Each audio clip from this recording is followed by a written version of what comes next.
ஆலங்குளம் ஊராட்சி ஒன்றிய அலுவலகத்தில் 32 கிராம மக்கள் பயன்பெறும் வகையில் நல வாரியம் இலவச பதிவு முகாம் ஆலங்குளம் யூனியன் சேர்மன் திவ்யா மணிகண்டன் தொடங்கி வைத்தார்.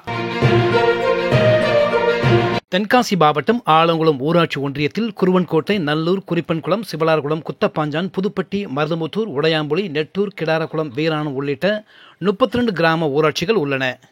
தொழிலாளர் நலத்துறை, தொழிலாளர் நலன் மற்றும் திறன் மேம்பாட்டுத்துறை, தமிழ்நாடு கட்டுமான தொழிலாளர்கள் நல வாரியம் மற்றும் உடல் உழைப்பு தொழிலாளர் சமூக பாதுகாப்பு நல வாரியம் மற்றும் தமிழக அரசால் செயல்படுத்தப்படும் 18 நல வாரியங்களுக்குட்பட்ட 54 வகையான கட்டுமான தொழில்கள், 62 வகையான அமைப்புசாரா தொழில்களுக்கான விண்ணப்ப பதிவு முகாம் ஆலங்குளம் ஊராட்சி ஒன்றிய அலுவலகத்தில் நடைபெற்றது.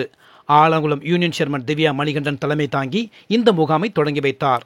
இதில் பல்வேறு கிராம மக்கள் திரளாக கலந்து கொண்டு விண்ணப்ப படிவங்களை பெற்று இலவசமாக நல வாரியத்தில் பதிவு செய்தனர்.